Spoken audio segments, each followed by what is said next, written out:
Oop, I got it. Okay. So thank you, Kristen, for pointing out that there wasn't any sound on my first attempt on Ohm's law. And yeah.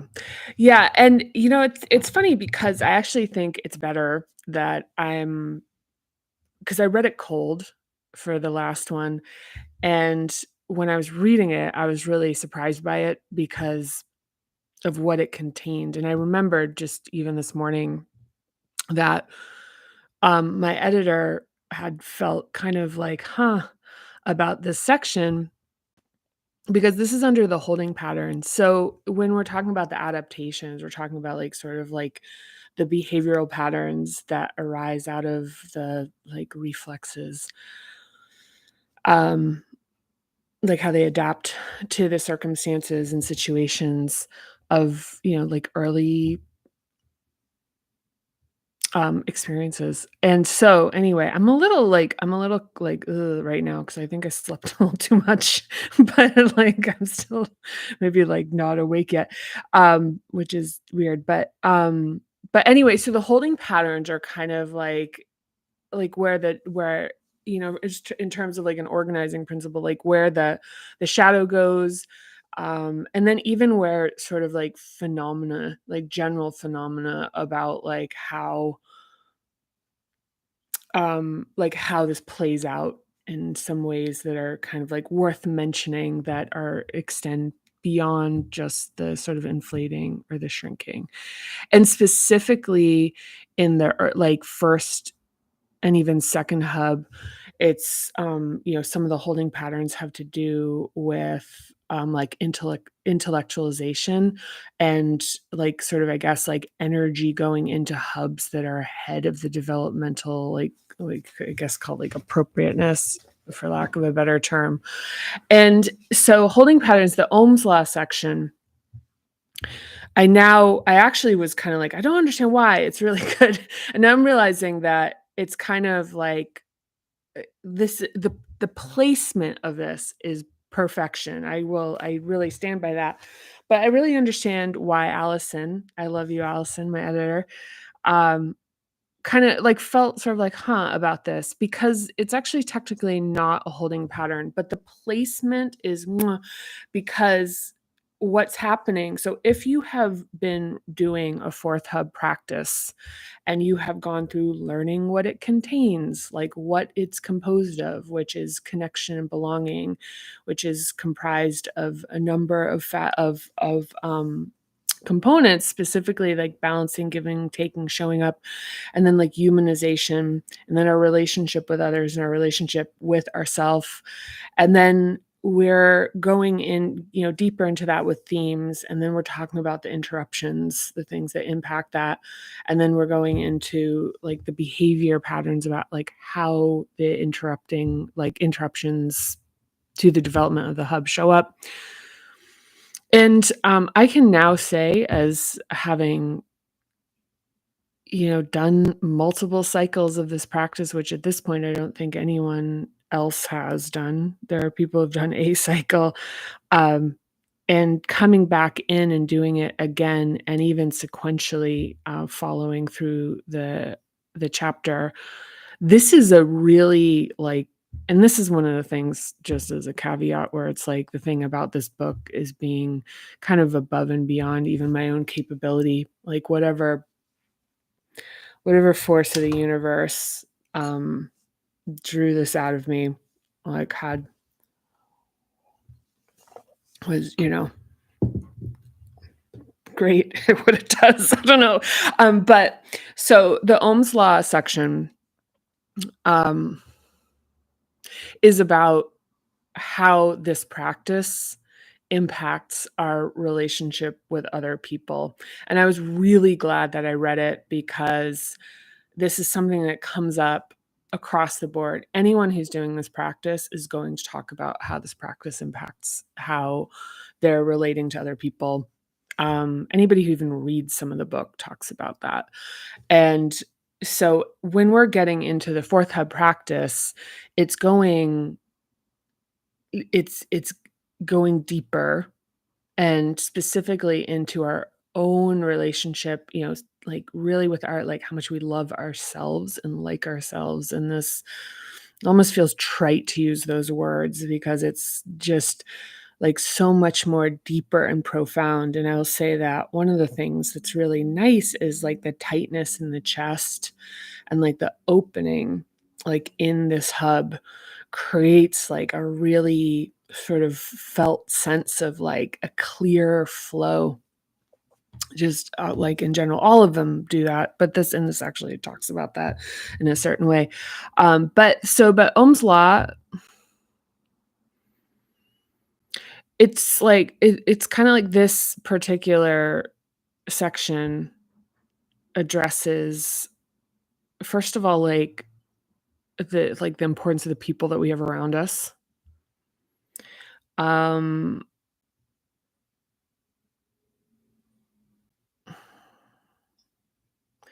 yeah, like like in some of the experience of the impact of the people around us. Thinking through this in real time, so bear with me. How to the impact of the relationships we have with people, and I'll read it because I don't want to like repeat myself in this about like what Ohm's law is if you're not familiar with it. Um, and then ultimately a reconciliation of like having to change that, like who we surround ourselves by. And that can be particularly um like see, I'm a little bit short on the words today, so I'm just gonna kinda do what I can with what I've got here. There's but the thing about holding on to people who are not. Actually, I'm gonna read this, and then I'm gonna dip into then I'm gonna kinda talk through how I think this is, like, organized. So, Ohm's law, so opposites can attract, but when it comes to emotional voltage, along with the necessary emotional capacity to contain and work through it, the lower voltage will always pull the higher one down. That is, until or unless both voltage sources reach the same potential. It's a physics calculation, Ohm's law, voltage equals current times resistance. And as much as we may elevate someone in an unbalanced relationship, by doing so, we can get dragged down.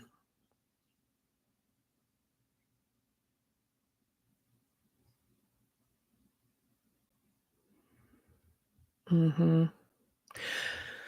So, our closest relationships profoundly affect our lives, and this includes professional relationships, the people we work with, almost every day.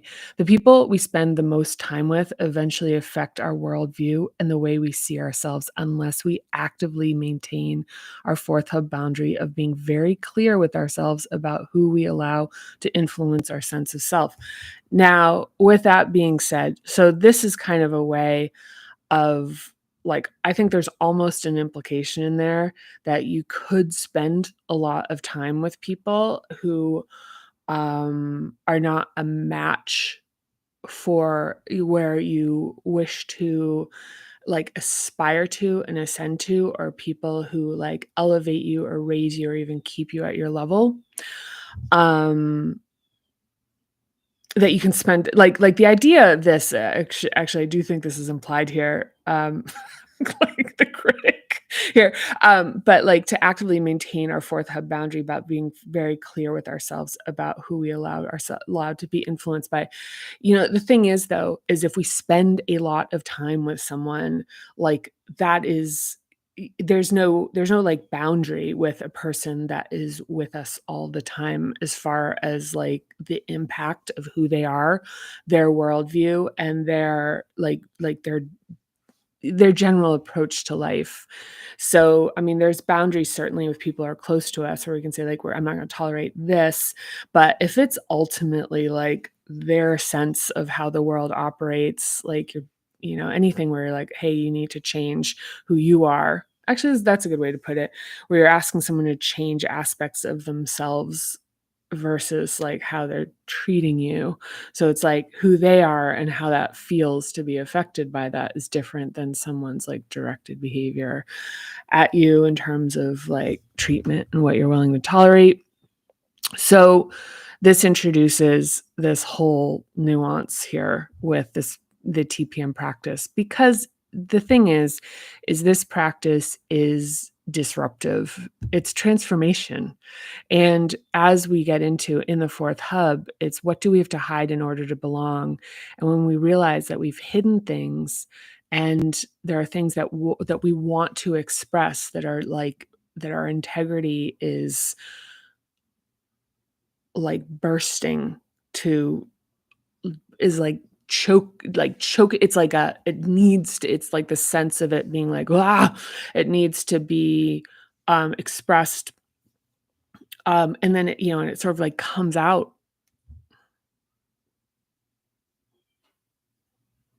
That like as previously talked about, a lot of our relationships were negotiated based on our presentation with our adaptations. So the thing that can be disturbing and upsetting is that there are people who will migrate away.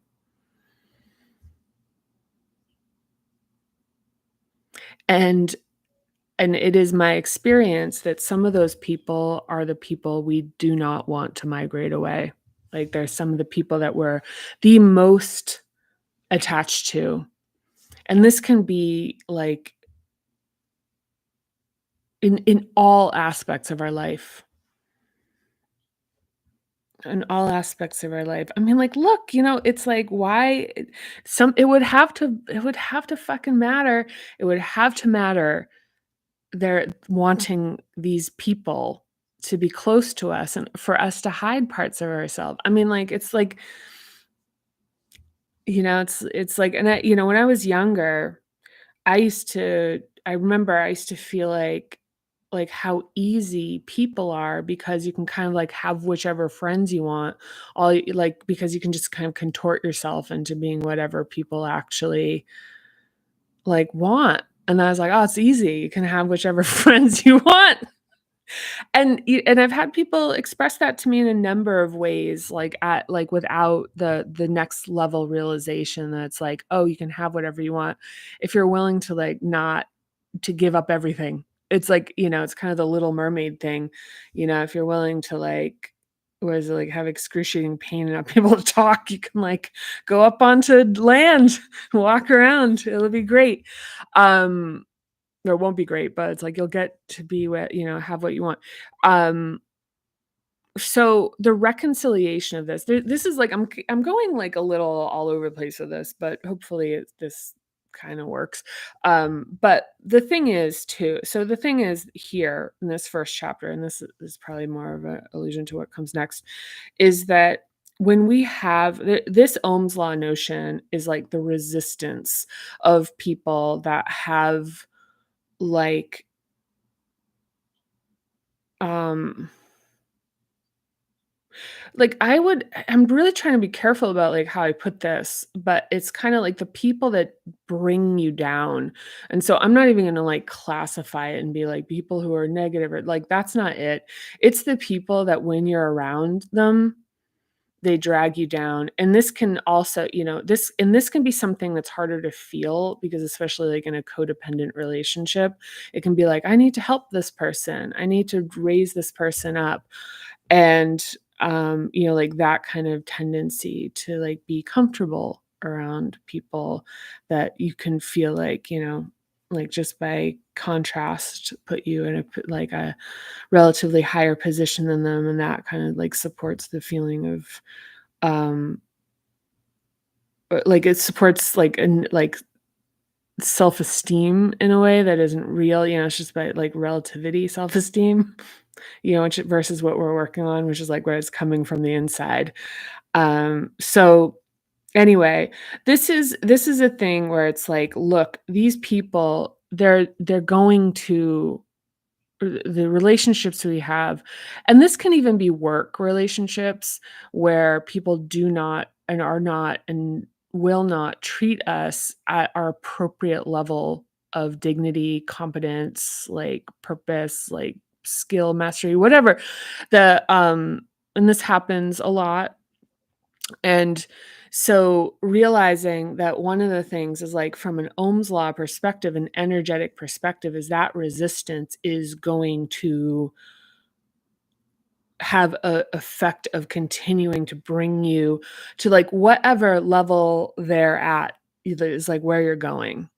And if you're going to keep fighting that, you know, especially for people who are in like really dysfunctional working environments where they're just like, no, no, it's like, no, you're either going to have to like get in with that flow, or you're just going to exhaust yourself trying to like elevate something that's so much larger and, than you are as an individual. So was that a lot on that? Sure. So I'm going to read the next section. There's 3 paragraphs here. And again, this is page 177. So the second paragraph is, as we do the work of restoration in the hubs, more energy becomes available in our bodies to enliven us and enhance our lives. A holding pattern, if we are unaware of it, takes effort to maintain and absorbs energy. For example, physical rigidity is a sustained constant contraction, and when released, the energy used to hold it is freed. And as we change, the world around us changes. At first, there can be significant disruption to old dynamics, including shifts that bring periods of loneliness. But eventually, people who are better aligned with you start to show up. It's important to make note that personal dynamics that previously relied on adapted behavior patterns may struggle to adjust when we change. In principle, this can seem straightforward and simple, but in the short term, it can be difficult and cause considerable pain. Mhm.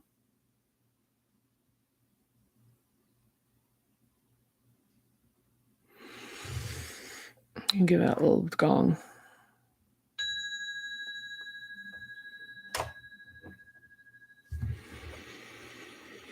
So, yeah. This one is particularly like across the board. This is something that it just comes up. If you are going to do this practice, this will arise, and people are sometimes even afraid of it before it arises. And I don't know, I feel it's interesting because right now I feel like I really should slow down. I'm feeling kind of like slow down with this. So I'm going to slow down with this.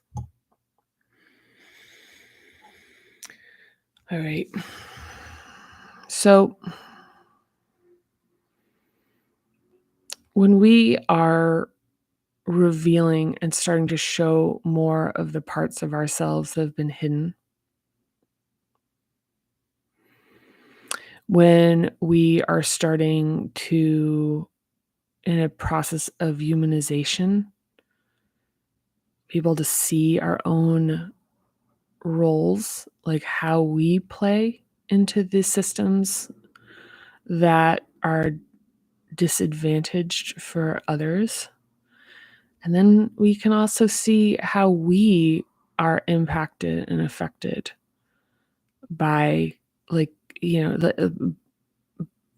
by these systems, but by these like societal, sort of unspoken contracts. And the thing with that is that they're just relationships that, like, it's like in order to continue them, it's kind of like there'd be a need now that this has been consciously surfaced, to now make this like sort of this like doubling down effort to push this stuff back down, which is, I mean, it kind of opens up an impasse kind of road, like a sort of Sophie's choice kind of situation, which is like you can either push this down again which is, and sort of like pretend that you haven't seen it and pretend you don't know it. Or you can like begin to have some notions that like that your life is going to have to change. And as much as people, it's like as much as there's a market for like life change and self-help, it's kind of like under the condition that you don't actually have to change anything. All you're going to do is get optimizations. Like the idea, it's like, I'm going to manifest abundance, and all it's going to do is bring in optimizations. But there's so much about actual abundance that involves loss, because there is a finite amount of space. There is like certain principles that actually you know but yeah, I mean, I think the thing is like back to like this being a terrible consumer product is like, I'm telling you what actually like can be done and what's possible. And it's not this is so heartbreaking to go through this, to realize that there are people in our lives who feel familiar, like uphold illusions, maybe even about like safety, you know? Um, and even as like in this practice, as the adaptations, as the energy gets freed up, that even people like there isn't really it really doesn't require active work. Like there are people, like you want to talk about sort of like an Ohm's law kind of thing. It's too much for them to be around you, and they'll come up with their way to shape it as far as their perspective of the world, so it makes sense with them as the protagonist. But this is why we're doing a third hub practice. This is why we're doing these early hub things, is that we're operating from the inside out, and that someone isn't telling us what we are. And so when we're in these processes, that we can see them from our eyeballs, and it's not a bing dang ding dong, like where it's like they're telling us what is happening. So it's easier to like remain emotionally regulated when it's like when we have like a more internalized inner, like inwardly sourced emitting sense of like what our reality is, so okay, so I'm going to read the last the last paragraph here. So we cannot perfectly time our growth with what works for the people around us. It's a natural and often painful consequence of transformation to lose people, activities, and things we're attached to as we can find they no longer fit. Like tearing down an old house to build a new one, there's a period between old and new when the lot is cleared and there's no home at all. This can be a very lonely experience. And take heart and be patient with yourself if you're not ready yet. Important. New connections will come. So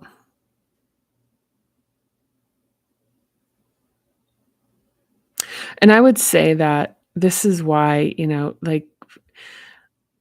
like some people have told me, or have suggested to me, it's like, well, why don't you start a practice in the hub that's of interest to you? And I guess my take, I become increasingly convicted, like have increasing conviction about this, which is like that's absolutely not the way to build this. Because like if you're not ready yet, a lot of that has to do with like the foundations you have in terms of like trust with your physical security, and trust in your relationship with your ability to provide in that.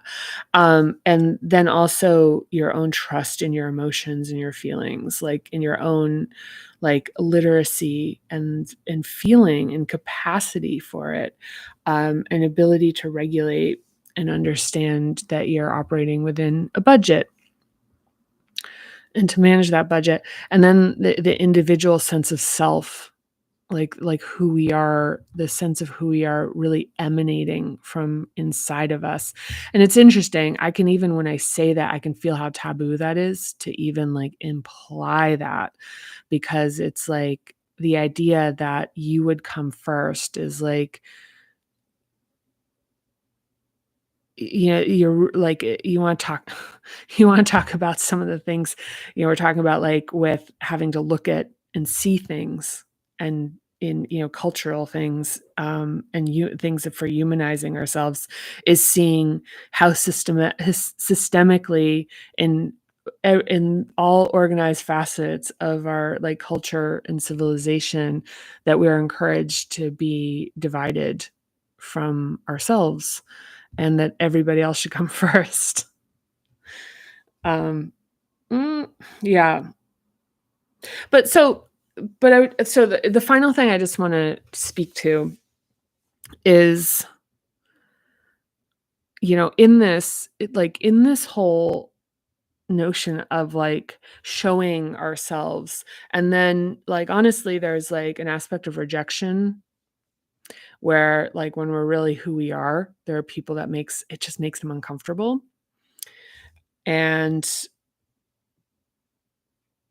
there are people who, yeah, and this is, like, probably, like, a lot more nuance, like, there's more facets to this than I'm gonna address right now. But specifically, and sometimes people come back in a way, but it's like, whatever on that. It's not whatever. I'm not gonna spend a lot of time on that.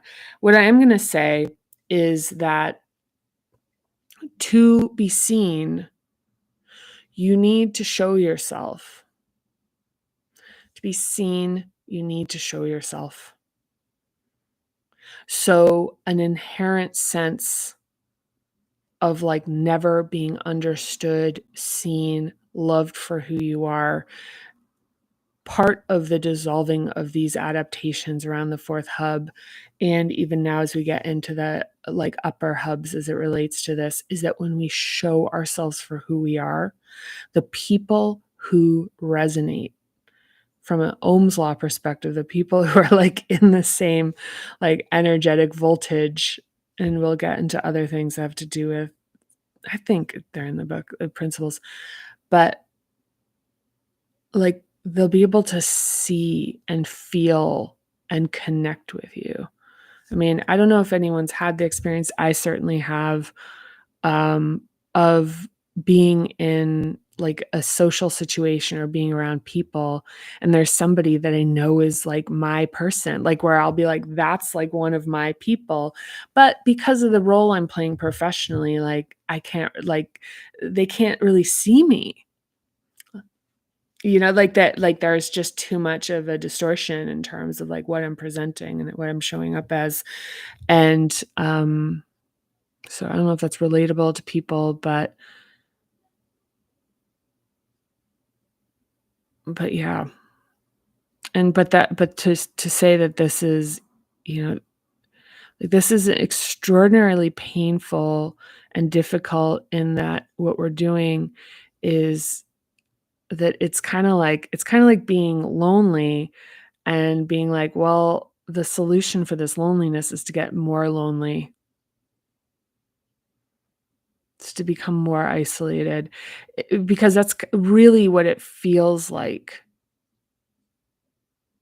Because it's like, well, the connections I do have, or the people in my life, or whatever, it's like, oh my God, like, to weaken those bonds, it just isn't really like it doesn't feel like a great proposition in the face of feeling vulnerable and increasing levels of vulnerability. So to the point, that's like, take heart and be patient with yourself if you're not ready yet.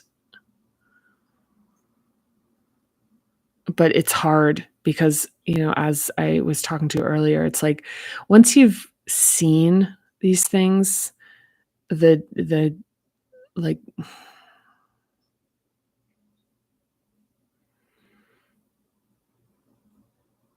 it's really like the act of like making a decision, whether it's like fully conscious or otherwise, to kind of put it back in Pandora's box, so to speak.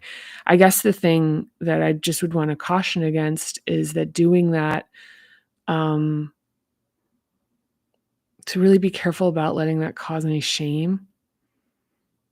The thing about like, well, I saw it and I still pushed it back down again.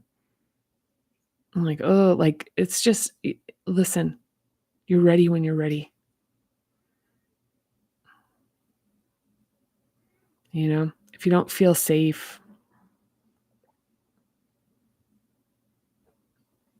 you're ready when you're ready.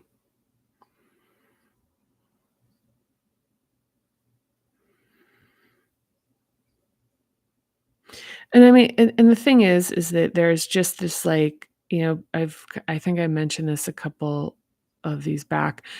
There's an ebb and a flow with this type of practice. And I think it is actually minimized if it's built with these like stepwise with these foundations. But there's a kind of like, and also with like some more literacy around like nervous system regulation about being able to be like, okay, this is like knowing what it's doing when it's like I'm getting overwhelmed by this, and being able to hopefully realize it's like, okay, that's enough for now, versus having like getting blown out and then being like, yeah, I don't do that anymore, which I think is the thing, is like I've talked about in yoga, is where, folks will be like, I loved it so much, why did I stop? And it's like, well, because I think there it's not consciously dealt with the fact that you're opening things up, that you're opening up adaptations, you're opening up going into it. So without really any any support, at least where it's kind of like, what's happening? And like nobody can really, people will give you like, they'll sort of help you, but not like to the extent of how extraordinarily disruptive like what's happening is. Like being like, just stay with it, which is also, it's actually not bad advice, but it's, but just honoring the fact that it's like, oh, you're like actually like disrupting the actual fabric of what you think is your identity. Oh my god. Fuck. Bing. Okay. All right. Yeah, that was a little scattered. I'm probably not gonna do it, but I do feel like this one would be like if I were to do a third run on it. Yeah. I mean, this for me, doing these have felt like particularly like kind of scattered, because where I am in my practice with it, because it's like at some point, if it's of interest to anybody or anybody gets into this way, um, I'm happy to share more about where the potential places where this goes. Um, but yeah, yeah, I'm really I've got to say it's been a good ride. Like I'm looking forward to. I mean, it's been a terrible ride, but I mean, like ultimately, really good one.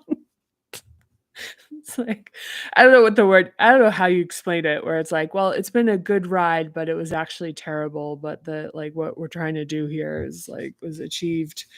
Um, yeah, but we're good. So we've got the shadows coming up. I'm really looking forward to reading through these. Um, yeah. And then we've got techniques and exercises for the fourth hub, and that's it. And off to the fifth. We did it. Okay. All right. Well, I'm going to go and I'm going to tell you that I really appreciate you. Thank you. And I will see you in the next one. Bye for now.